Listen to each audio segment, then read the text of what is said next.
कौन था वह पिता जिसने अपनी ही बेटी को वेश्या बना दिया था? कौन था वह पिता जिसने अपनी ही बेटी को बेच दिया था? कौन था वह पिता जिसने पौराणिक काल में इतना बड़ा घोर पाप किया था? मित्रों, हमारे समाज में बुराइयां सभी युगों में रही हैं और ख़ास तौर पर नारियों पर अत्याचार किसी न किसी तरह होता रहा है। इसका प्रमाण हमारे धर्म ग्रंथ रामायण और महाभारत हैं। आज हमारे समाज में हर रोज़ नारियों का शोषण हो रहा है और हमारे धर्म ग्रंथों में भी नारियों के यौन शोषण से जुड़ी एक कथा का वर्णन किया गया है। तो आइए जानते हैं नारी के यौन शोषण की पौराणिक कथा के बारे में। वीडियो शुरू करने से पहले राधे राधे कमेंट करना बिल्कुल न भूलें। भगवान श्री कृष्ण की कृपा आपके परिवार पर सदा बनी रहेगी। भारतीय लेखकों ने उस समय व्याप्त समाज में बुराइयों और कुप्रथाओं को छुपाने की अपेक्षा सदैव उसका उल्लेख स्पष्ट किया है। इस कथा का उल्लेख महाभारत के आदि पर्व में है। यह कथा नहुष कुल में जन्मी माधवी की है। माधवी से उसके पिता ने ही उसे कई लोगों से संबंध बनाने के लिए विवश कर दिया था। कथा के अनुसार ऋषि विश्वामित्र का एक गालव नाम का शिष्य था जो बहुत ही गरीब था। शिक्षा पूरी होने के बाद विश्वामित्र ने उसकी गरीबी के कारण उससे गुरु दक्षिणा लेने से मना कर दिया, परंतु गालव को यह अच्छा नहीं लगा। वह गुरु विश्वामित्र से गुरु दक्षिणा मांगने की जिद करने लगा। गालव की जिद से नाराज होकर विश्वामित्र ने 800 श्यामकर्ण घोड़े मांग लिए जो अत्यंत ही दुर्लभ थे। गुरु की आज्ञा के अनुसार गालव आश्रम से घोड़ों की खोज में निकल पड़ा। गालव का मित्र स्वयं भगवान विष्णु का वाहन गरुण देव थे।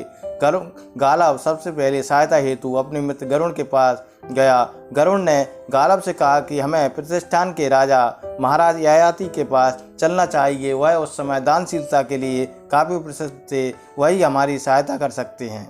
महाराज ययाति के पास जब गालव और गरुण पहुँचे और सारा हाल सुनाया, तब राजा ययाति गरुण की बात सुनकर प्रसन्न हुए, परंतु उस समय उनकी स्थिति वैसी नहीं थी जैसा गरुण समझते थे। कई राजसूय यज्ञ करने और अश्वमेध अर्घ करने के कारण राजा का राजकोष खाली हो चुका था, लेकिन राजा अपने यहाँ से याचक को खाली हाथ लौटाना नहीं चाहते थे। कुछ समय विचार करने के बाद महाराज ययाति ने अपनी त्रिलोक सुंदरी पुत्री माधवी को गालव के सुपुर्द कर दिया। फिर गालव से कहा कि हे ऋषिवर, मेरी यह पुत्री दिव्य गुणों से सुशोभित है। मेरी पुत्री को यह वरदान है कि वह 4 चक्रवर्ती सम्राटों को जन्म देगी और जन्म के पश्चात वह पुनः चिरकुमारी हो जाएगी, इसलिए इसे आप अपने साथ ले जाएं। परंतु आपसे प्रार्थना है कि आपका कार्य पूर्ण होने के पश्चात आप मेरी पुत्री मुझे वापस कर दें।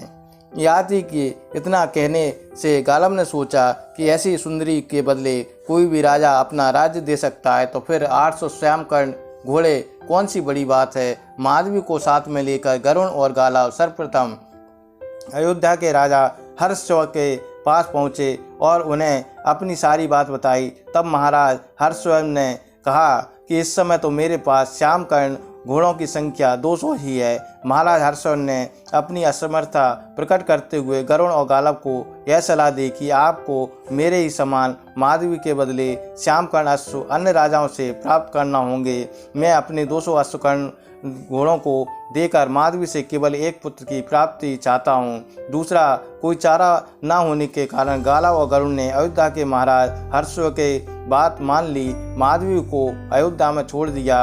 यथा समय राजा हर्षवर्धन के संयोग से माधवी ने वसुमना पुत्र को जन्म दिया, जो बाद में चलकर अयोध्या में परम प्रसिद्ध हुआ। उसके बाद गालव और गरुण काशी नरेश दिवोदास के दरबार में पहुँचे। राजा दिवोदास ने माधवी के गुणों का बखान सुना तो उन्होंने कहा कि मेरे पास सिर्फ 200 अश्वेत कर्ण अश्व हैं, मैं उन्हें तुम्हें दे सकता हूँ, परंतु मैं माधवी से एक पुत्र की प्राप्ति करना चाहता हूँ। राजा दिवोदास और माधवी के संयोग से प्रत्यर्दन नामक पुत्र का जन्म हुआ। उसके पश्चात गालव और गरुण माधवी को लेकर भोजराज उसीनर के पास पहुँचे। भोजराज उसीनर ने भी अपने 200 श्वेतकर्ण घोड़ों के बदले माधवी से एक पुत्र प्राप्त करने की इच्छा जाहिर की। इस पर गालव और गरुण ने माधवी को भोजराज उसीनर के साथ छोड़ दिया। समय आने पर भोजराज उसीनर और माधवी के संयोग से तेजस्वी पुत्र शिवी का जन्म हुआ, जो आगे चलकर विख्यात हुआ। अब गालव के पास 600 श्वेतकर्ण अश्व थे, परंतु गालव को 800 श्वेतकर्ण अश्व चाहिए थे, परंतु अभी पृथ्वी पर या अन्य किसी राजा के पास श्वेतकर्ण अश्व नहीं थे। तब गालव और गरुण माधवी को लेकर विश्वामित्र के पास पहुँचे और गालव ने कहा कि गुरुवार पृथ्वी पर 600 श्वेतकर्ण अश्व हैं। इसकी पुष्टि गरुड़ ने भी की, इसलिए आप 600 श्वेतकर्ण अश्व और 200 श्वेतकर्ण अश्व के बदले माधवी को ग्रहण करें। गुरु विश्वामित्र ने भी गालब की गुरु दक्षिणा को स्वीकार कर लिया और उन्होंने भी माधवी से अष्टक नामक तेजस्वी पुत्र उत्पन्न किया। इस तरह माधवी ने 4 बेटों को जन्म देकर गालब की गुरु दक्षिणा पूरी करवा दी और पिता ययाति के पास वापस लौट आई। पिता ने ययाति का स्वयंवर रचना चाहा तो उसने इनकार कर दिया। अब वह ना तो किसी को अपने पति के रूप में स्वीकार करना चाहती थी और ना ही गृहस्थ जीवन के प्रति उससे कोई मोह रह गया था। उसके बाद वह वन में जाकर तपस्या करने लगी। परंतु यह विचारणीय प्रश्न है कि माधवी ने अपने पिता का विरोध क्यों नहीं किया, वह किसी पुरुष के साथ कैसे चली गई और उस पुरुष ने अन्य 4 पुरुषों को उसके हवाले कर दिया। मित्रों, यह थी एक नारी की यौन अत्याचार की पौराणिक कथा।